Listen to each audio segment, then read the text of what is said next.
Because this Rakan lock-in that Quandong Freaks can go for if they would like to. On single target blow up, you have the ability to dive with Kaisa after any target gets stunned and then hooked. You've got the Kha'Zix blow up damage as well. And the K'Sante here feels a little bit awkward, so if you had a Renekton here in this draft, it feels like you have even more power in terms of what you want to lock down, and I feel like Doran...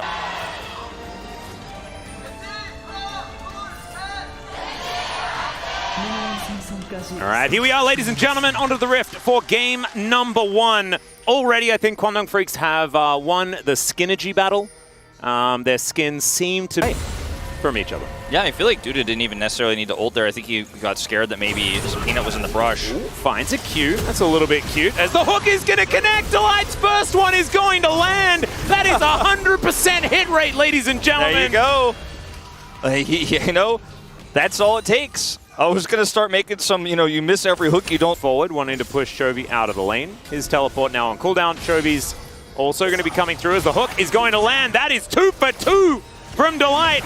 Not a lot of options as far as humans that are here to help out, as there's the flash from Bulldog to get him out of the way of the Kaisa. But now the bear comes down, Chovy's teleported back in, and Doran has joined the fray. Still, the health bar's pretty large, especially Dudu's, who is just gigantic, and it's Peanut that's going to be the only one to go down in the exchange. And now, the reason why Duda decided he didn't want to back is Quandong Freaks decided they want to fight for this Drake, and they were set up to do so. And even though Delight ends up getting a hook there onto the Azir, he's got his Emperor's Divide, and he can self-heal there. Push the mid-turret down around the next Drake here. It's going to be Hextech Soul, by the way, with that Emperor. Okay. Ooh, yeah, Emperor's Divide going to come down, and that is a very dead Annie. Okay. Press a few R buttons and grab yourself a kill. Not Drake. They're going to get that top turret here essentially for free now after that kill onto Chovy, as we're trying to dive a Renekton again. Yeah, and this time it's 3 people instead of 2. Dudu is still going to be able to get some decent CC, but Peanut is going to go down, yeah. It's Renekton, you can't kill this guy. He's got ult, he's got Gore Drinker, didn't even use it.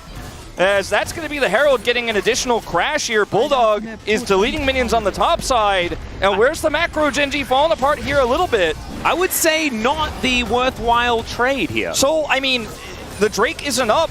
Which I think is a really good idea. As Undil is now in potentially a bit of trouble. There's the hook, it's going to connect as Doran getting amongst it, but he's very, very low. Gets over the wall, there's the Emperor's Divide to Crank and to get pushed back. And now Pays, he's on the run. Takes some Sand Soldier damage as another hook. Oh, that's the first miss. It's a bit of a shame there, 4 out of 5. But you're not going to be too worried about it. Yeah. Still positive. I mean, at this point, they just push this mid wave. They're even going to use Dominus there, Cold and Meek on those minions. And now you've got Prio for this really important Hextech Drake. It's not sole point, but it is going to be a second Drake here when you've already got such great scaling here in this composition. Now, the Kaisa is on 2 items, so the poke is real. And this is where the big test for Quandong Freaks comes in, because their mid-game, their early game, haven't had a problem with it. It's about now that things start to go wrong, and we'll see whether that is what's going to happen here.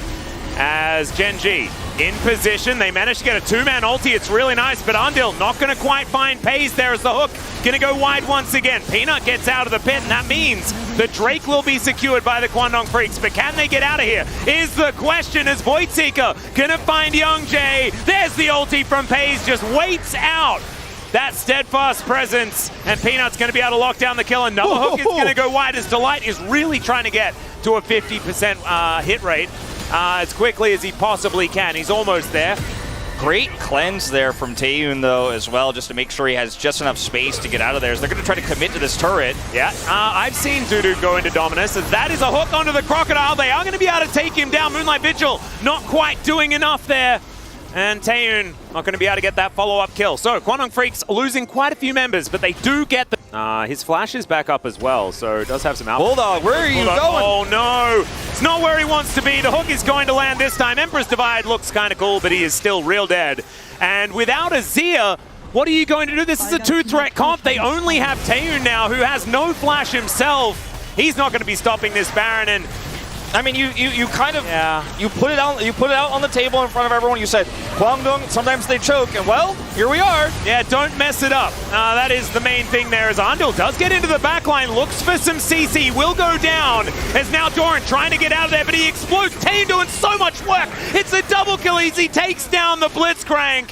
And Gen G just did not quite have enough to take down the Baron. So the throw can be countered by another one. Sure, That's you how know it what? goes. Be a little bit careful. Can't be standing too far forward as Gen G is underneath their turret. Peanut moving towards the side, and the poke damage has actually started to become a bit of an issue here. Yeah, look at his gun timing as well. He wants to have the Infernum ult and then swap to white. He's so close, but doesn't actually get to have that Moonlight Vigil the way he wanted it. Still, though, red-white going to be massive damage in the fight. And he's ready to just throw down at a moment's notice if the engage comes through here for Gen G. If they whiff it, the turn is real. Look at Dudu's flank angle as well. This is just phenomenal setup from Kwangdong. It is, but I mean, the poke continues to fly through. And Bulldog needs to wait for that crown to be back up again. And now with the Drake being live, this is where the decision needs to be made. The Keeper's Verdict now back up and available once again. As Gen G, they move into the river. Dudu's going to have to come back as now Chovy flashes and they grab the hook and Young J is dead. It's exactly the target that they wanted, as Tib is also going to be spared. To add insult to injury, as Andil will spot out the very low health Tibbers, but he is regenerating. Katante is running away as that's Killer Instinct. Andil gonna have to flash to get out of the way of Pays. Pays not gonna invest that one as he throws down the quickness to try and get out of the way, and he is gonna be able to do through it. This awkward timing here for Kwangdong. Gen G could probably turn this into a Baron take here. All these health bars super low, and the Poppy's not up for 10. Oh no, Andil! Too greedy, and that's Baron for sure. No questions asked. Oh, that is very sad, because Kwangdong Freaks have now started to kind of fall apart. Let's see. Taeyeon is at full health. That is a lot of damage on to the Renekton, who does go down to his GA, but Pays is caught in the backline and just snapped up by the Crocodile, and now Chovy trying to get away from Taeyeon. He will be able to do so now, but that is Baron completely off the cards, but maybe back on the table for Kwangdong Freaks. I mean, I guess they just really didn't think that Kwangdong would contest. I didn't think they would either. I thought they were just going to cut their losses. But this is more aggressive play than we've seen from this team basically all year long, and I think it is going to be the Baron going their way. Youngjun in position, and he's going to smite it away.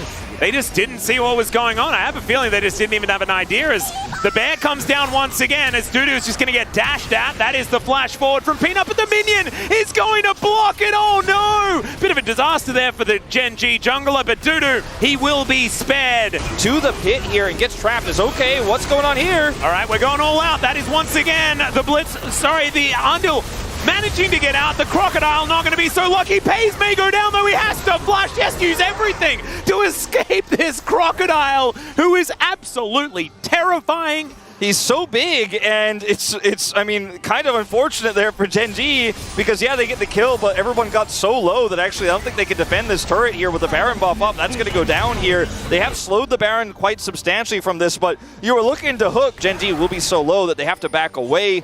GA was already down. Oh, another pick onto Young J. No, Kwangdong Freaks, please. All right, Gen G need to find some sort of opportunity, as the ult is going to get rid of Tibbers. Goodbye, Tibbers. And now Peanut, he can dive in, going to get the steal as well.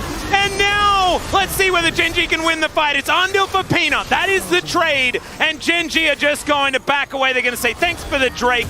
We'll get out of here. But without, it's going to be more, maybe. Yeah, now Emperor's Divide is going to fly through, as Doran's going to have to flash. He does get into this Raptor pit, and Kwangdong Freak's not going to be able to follow him just yet. And so, 1-for-1, Drake goes to Gen G. No Baron on the table, and so they can't use the jungler being dead to go and take that one. The problem for Andil especially, like the newest player to almost the LCK, right? I think he is the newest player to the LCK this season.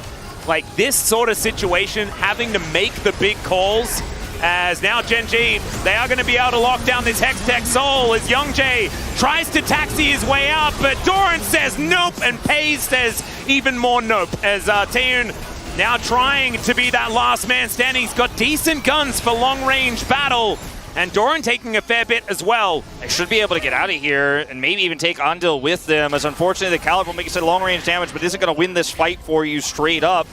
So it looks like Andal also might be able to get out. See if Pays can hit this. Oh dear, Andal, do not press your B button as... that is not the grand entrance you're looking for. Hook is going to connect onto Dudu. The slows from this Hextech Soul are just so frustrating. As there's the flash forward, he finds Taeyoon, does Doran. He has to go golden though, as now Andal just going to get picked up in the backline. Pays, he also has that stopwatch, the Zhonya's to go towards as Taeyoon gonna survive the Void Seeker. Oh man, he's like 2 more of those. He's just real like, dead. As that minion gonna, yep. Pays is like, if I hit this, I think we end. Like, if I actually get like 1 or 2 more of these Void Seekers, we just end the game. Oh, okay. It's last one where Bro had all the advantages, but weren't able to actually close it out. This is not quite that same level, but very similar type of game here where Gen G are just like, we're the better team. They're going to survive until errors are made. They will punish for the defense. Peanut, oh no. is he going to greed for it? This is a disaster though, because Peanut is going to try and take this inhibitor. He doesn't manage to do so. That is kind of huge. As Delight looks for the hook, does get it onto Andal. That is Killer Instinct, and oh my god. Andal just loses all of his health bar in a matter of seconds. And now you just slow this team and prevent them from approaching the Elder. And the push mid strategy for Kwon was not working. Okay. The hook is going to go wide as Tibbers just hanging out here as Trophy tries to... Oh, keeps Tibbers alive. Calculated. Absolutely gorgeous. The inhibitor is going to go down. And now Gen G in this game, but he's still very squishy. As now he's looking for that flank angle. They find the hook onto the Crocodile yet again, and Pace just does so much damage now. No one is tanky enough for this AP Kai'Sa. And now it's Kwangdong Freaks just in the Thunderdome. Taeyoon trying to keep himself alive. He explodes though as Peanut just bears down upon him. It is going to be the Annie falling down, so Chovy not psyched about it. But Kwangdong Freaks, they lose their main carry. Bulldog is still there. Fair bit of damage, and he's going to be able to kill Peanut. As now Andal, who has respawned, Pays, flashing forward. The Zhonya's is going to come down in Young Jae. Can you kill the Kai'Sa? The answer's no. It's a triple kill. That's the ace. And finally, Wolf, Gen G will win this game. You know, I really wanted to give Delight an opportunity. He had so many good hooks in the late game and punished a lot of Kwangdong Freaks, but I think a lot of that was Kwangdong Freaks' error. I'm going to have to give it to Pays. There is just no way this 14-1-4 Kai'Sa that pressed W towards the enemies casually is not going to be the one that picks it up and does a bajillion damage. They set him up for success. Kwangdong drop the ball again, and Gen G will take this first game in nearly 50 minutes, our longest game of the season. That was an absolute slog. We do have to respect Kwangdong Freaks for their...